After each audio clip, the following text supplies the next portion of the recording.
Hey everyone, welcome to Play Jason. You could be anywhere in the world, doing anything, dreaming anything, being anything, but you're here watching this, and that's punk rock. So, thank you. My name is Jason. I write for Guitar.com, the Fretboard Journal, and I'm also a co-host on Working Class Music. I've been sitting on the Boss GX-10 for a hot minute. Not because it's bad, far from it, but because I genuinely didn't know how to approach it in a way that felt fair. Fair to you, the viewer, and fair to my friends at Boss who cooked up something surprisingly powerful in a compact little box. Point blank, I didn't want to do a cookie cutter demo and toss it into the void of YouTube. I wanted to find a context that actually showcased what this thing is capable of. Enter the folks at Seymour Duncan, who reached out to me with a simple question. Would you be interested in trying the PowerStage 100 stereo?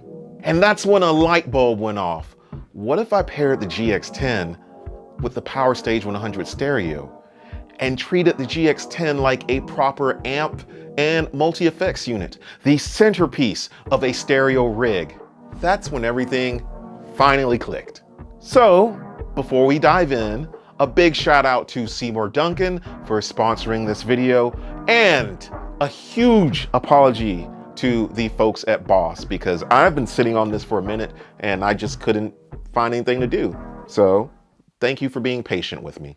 Before we dive into the PowerStage 100, let me tell you a little bit about the Boss GX-10. The GX-10 is less a pedal board and more a finely engineered device that bends the rules of analog tone and digital control into something greater than the sum of its parts. Under the hood, it shares the same powerful DSP engine as the flagship GX-100. You get 32 amp models, including 23 for guitar and 9 for bass, each with swappable cabs, mic types, and even virtual room positioning. There are 170 onboard effects, custom IR support, deep control mapping, and USB-C for both audio interface and MIDI. Plus 99 presets, 198 memory slots, an effects loop, Bluetooth compatibility, and a headphone jack for silent jams or late night recording sessions. It's compact, it's powerful, and when paired with a transparent stereo amp like the PowerStage 100, you're gonna see some serious shit. On to the PowerStage. So let's talk about the PowerStage 100, because this little box is deceptively powerful. The PowerStage line was designed to give guitarists a high headroom Class D amplification solution that takes whatever signal you feed it, pedal board, modeler, or preamp, and pushes it into a real-world volume without coloring your tone. What makes the stereo version stand out is that it's built with modern players in mind. It has true stereo inputs and outputs, each delivering 100 watts of crystal clear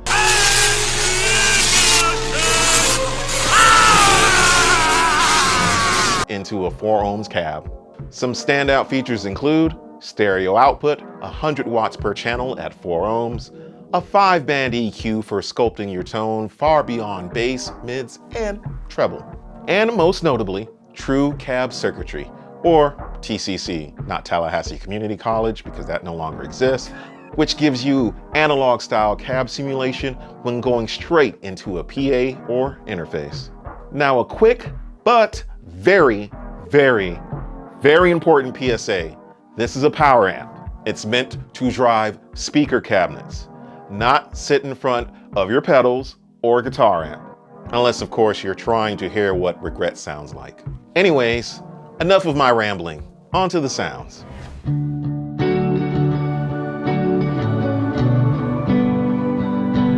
All right, so for this first demo, this setting is called Clean and Shimmer. As far as the amp type, we are pretty much running a JCM 120 with a space echo and a couple of other effects, namely shimmer.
So next up, we have bubble delay. It's kind of one of my favorites. As the name implies, it's a very bubbly delay.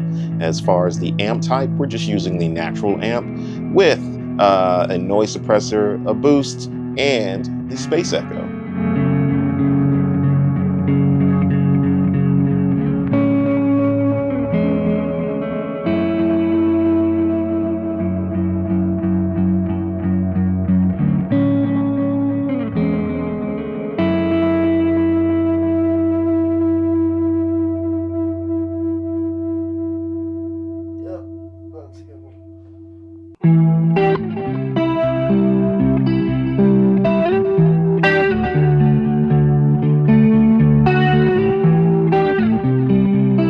Next up, we have lo-fi clean. It's pretty much just a lo-fi setting. The amp setting on this is just a natural amp. You do have a little bit of chorus and a little bit of vibrato and a tiny bit of stereo delay.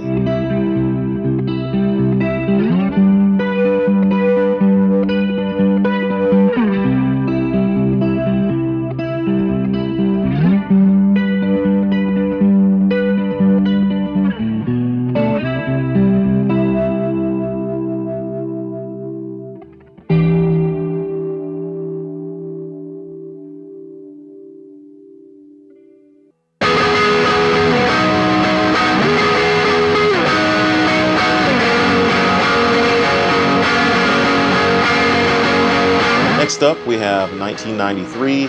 As the name implies, this one is very 90s oriented.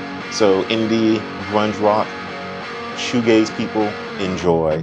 As far as the amp on this, we have a British style amp, a chorus, a little bit of a noise suppressor, and that's it.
And we're back, and I've got some thoughts on this. But first, a little bit of a disclosure. Since this is a sponsored video, I didn't want to do a review per se. I kind of wanted to showcase the power of the GX-10 and the PowerStage 100 stereo. So if you want a unpaid review, check out the Working Class Music video. I pair up with the Strymon Iridium, so there's that, and you hear my uncensored, unbought, unpaid for, complete thoughts and opinions. But for now, I'm going to tell you this. Experiencing this in stereo opened up a whole new world for me. Hearing this, panned left and right, I was surprised, especially with delay. I think the best way to use the GX-10 is in stereo. Like, you get the most out of it in stereo. But if you can't do that, mono will suffice. So thank you for watching this. This again is more of a demo and less of a review. So watch Working Class Music for the review. And let me exit this video promptly by saying thank you to the folks at Seymour Duncan and my friends at Boss. This has been a wonderful experiment, and yeah, let me know if you'd like to see any other experiments like this. Let me know what amp sim or pedal board I should try through this, just for fun, and then maybe I'll make a follow-up video about that. Let me know your thoughts down below in the comments. With that said, laters.